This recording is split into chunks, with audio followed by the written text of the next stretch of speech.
Hey guys, welcome back to my channel. And for those who are just visiting for the first time, welcome.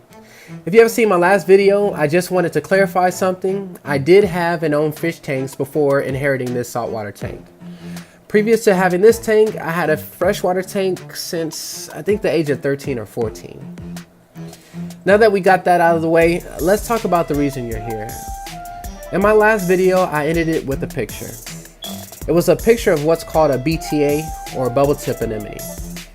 I was so excited about getting a clownfish that I wanted one of the best symbiotic relationships that a person can have in their saltwater tank, and that's the relationship between a clownfish and an anemone.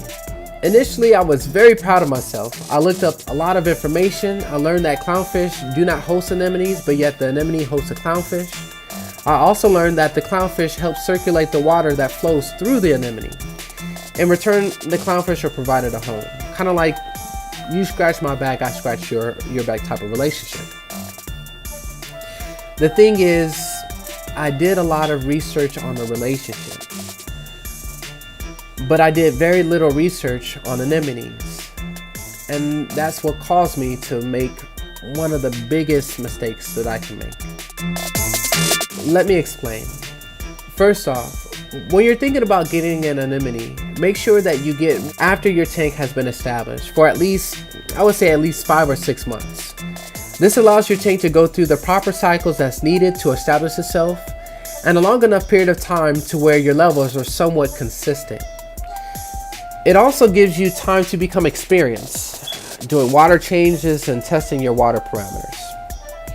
Second, notice the coloration of this anemone. When I purchased it from my local fish store, they told me that it was healthy, but the white coloration is a red flag. It was actually sick and bleached. Now, without getting into bleach and what it means, for the most part, it just means that it was exposed to an unhealthy amount of light.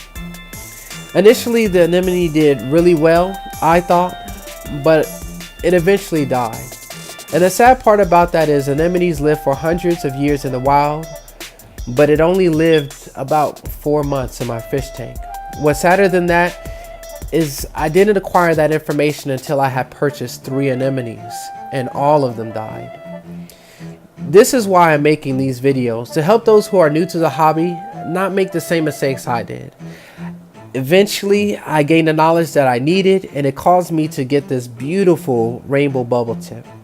But that doesn't mean my mistakes or lack of knowledge ended there.